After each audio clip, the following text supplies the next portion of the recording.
Hello and welcome to our today's panel. My name is Martin Möhle. I am a director of corporate services at EFMD, and I'm the host of this session.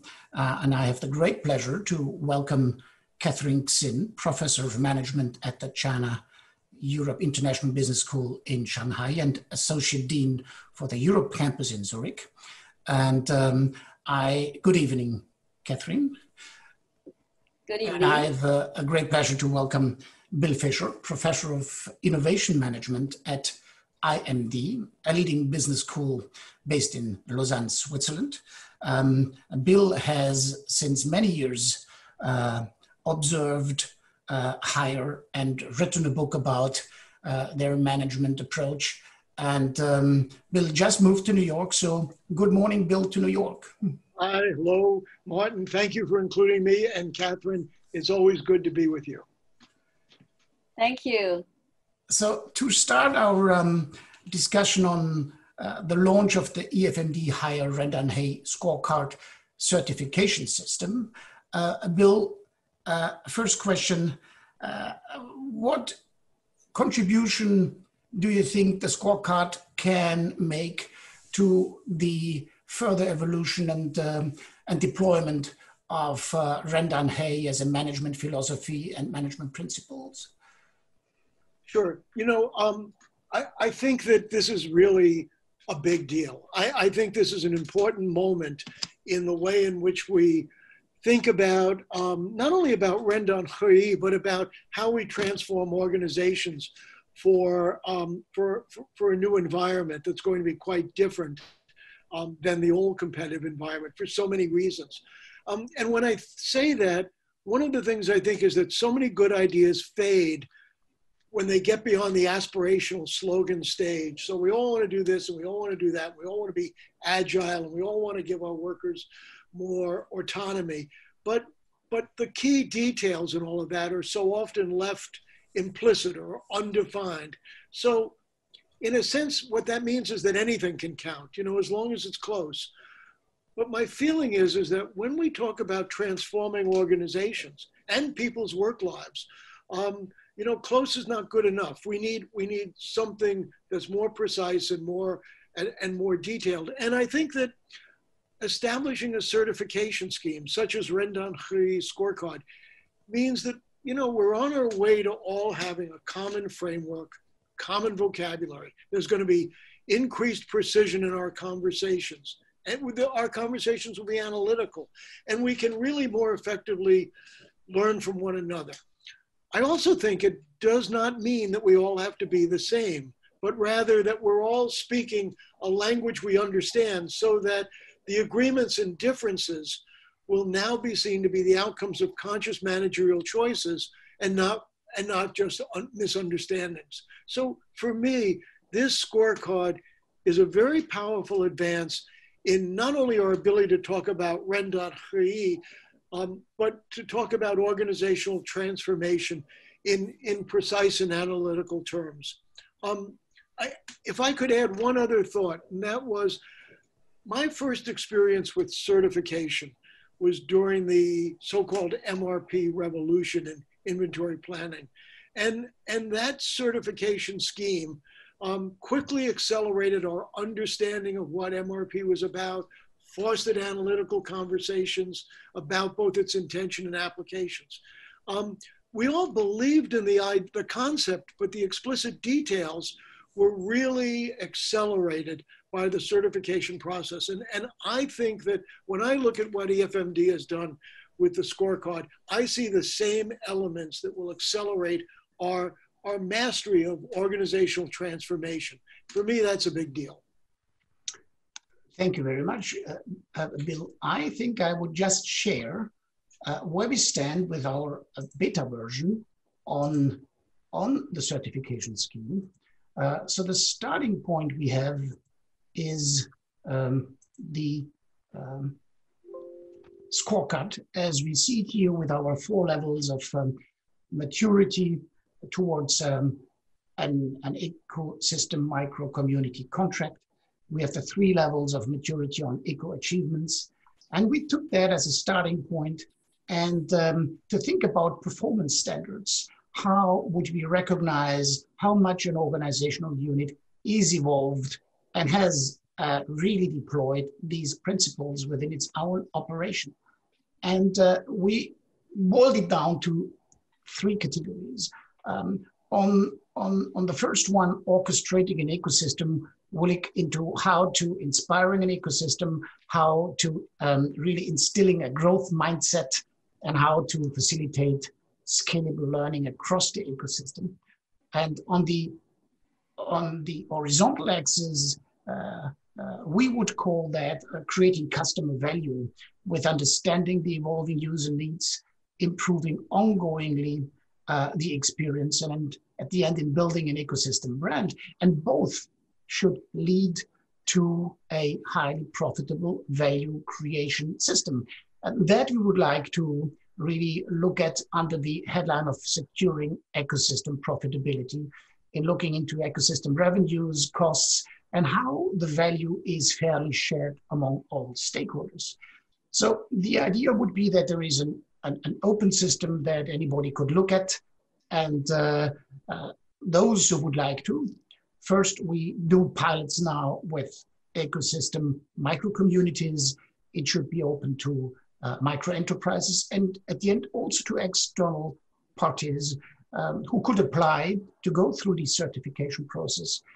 They would have to fill in a data sheet and pay a fee at the end to be declared eligible. There would be a team of 2 expert certifiers assigned to really coach the organization, the candidate organization through the process. We ask for a brief self-assessment against these performance standards with examples how you do against them.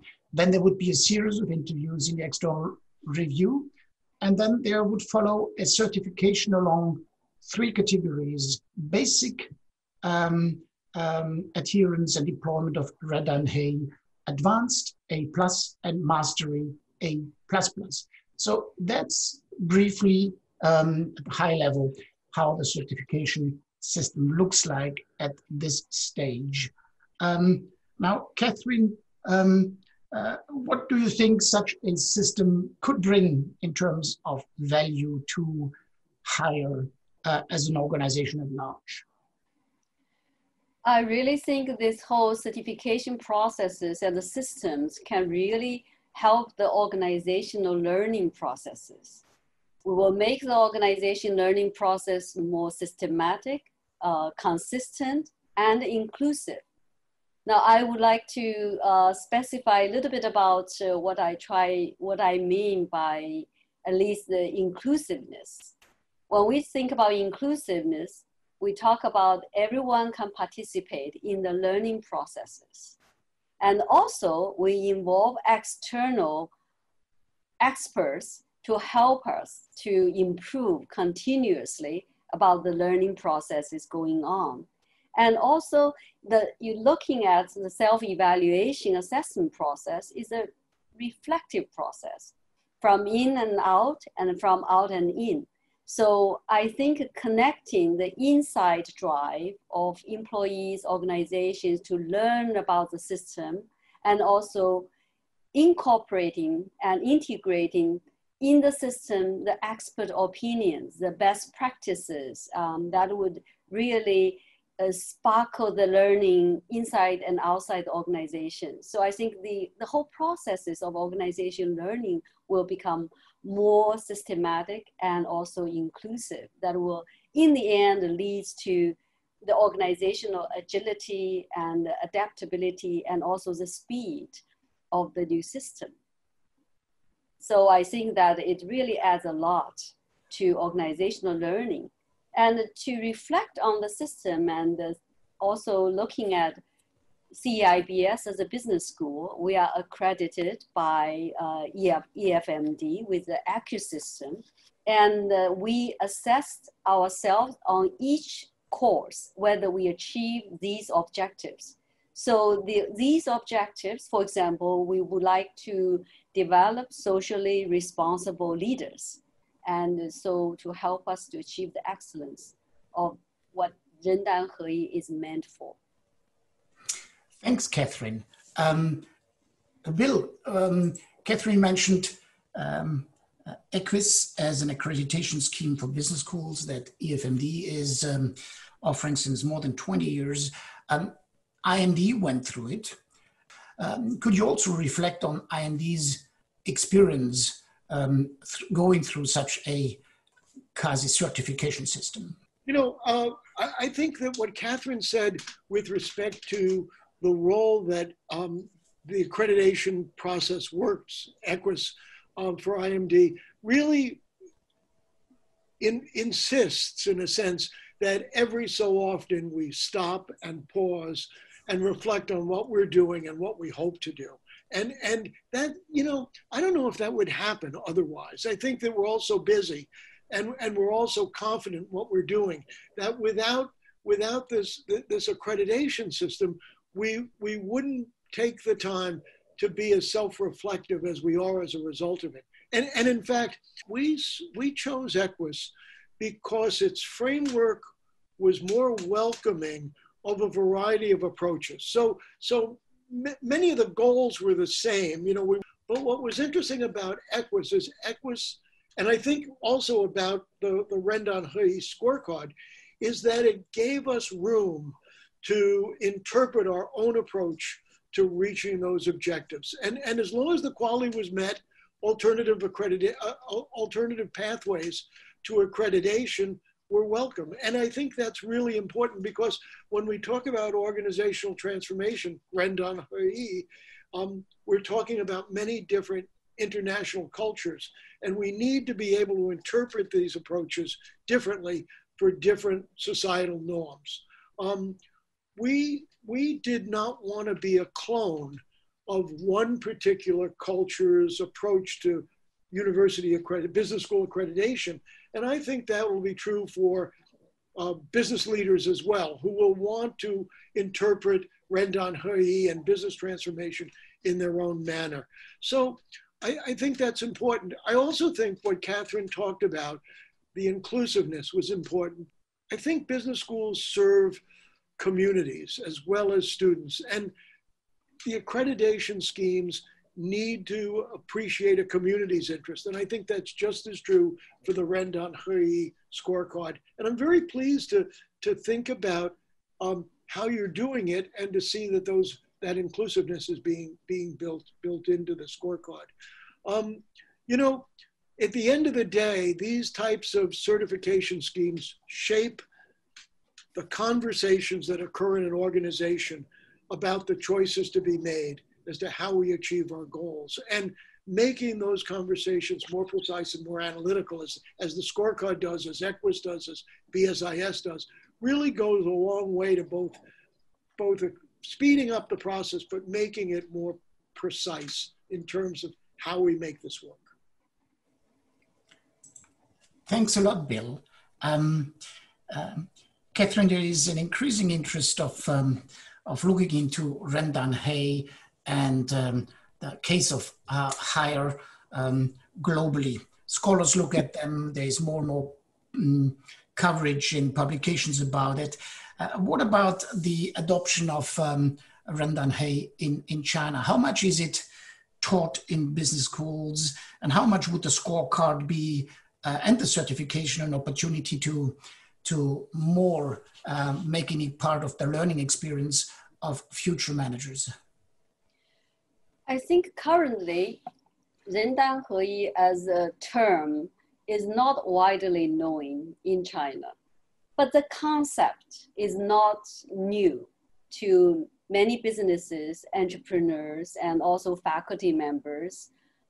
When we talk about small autonomous teams, when we talk about entrepreneurial teams, when we talk about in the front end of the organization, we encourage people who are close to our customers to make decisions and not bound by the hierarchy. All these concepts really is reflected in Rendan Hui. So I think the certification processes to make it a systematic and have a standard approach to 人单合一 education or certification processes, I think it will make it widely accepted and widely, people would like to learn about it and want to make the good use of it and achieve the value out of what we call it autonomous team. So it's a very systematic approach. So it's just a matter of time and a matter of education and a matter of processes to do it. It's wonderful how it is willing to invest in these processes and then to make it certifiable process for people to learn and to really benefit from it. And also the very important part of that is self-driven. This is the beauty about the process. It's self-driven, self-organized, and self-value added. So I think it's really beneficial to the businesses. So it will be, and I think should be widely spread in China and hopefully globally. So I understand that you just publish your new textbook on organizational behavior. So then just making a little joke, I think the second edition would need the chapter on Rendan-Hay and the scorecard, and we would looking forward to a teaching case on that, on the implementation of the certification scheme, for example. So there are opportunities to cover it more broadly. Definitely. My textbook on organization behavior is coming out in the next 2 weeks. So for the second edition, I would be very happy to include a chapter and the teaching case of 人单合一 in it. I think that's a contribution we make to the management theory and the management practices. It's important. But first condition, I need to come to write a case together with Bill. So to bring that to a close, Bill, a final remark that you would want to make? So I think, ideas move the world, conversations move ideas.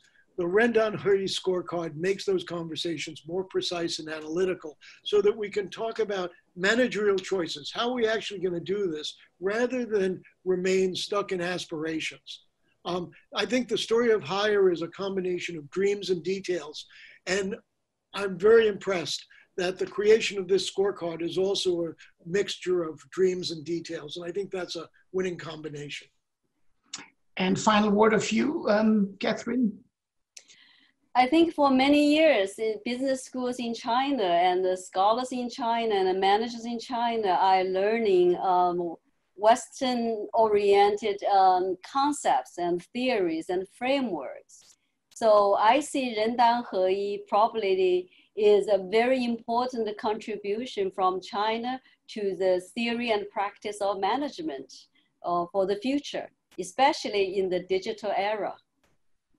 So thank you very much, Bill and Catherine, for joining me today at the occasion of the launch of the EFMD Hire Rendan-Hay Scorecard certification system.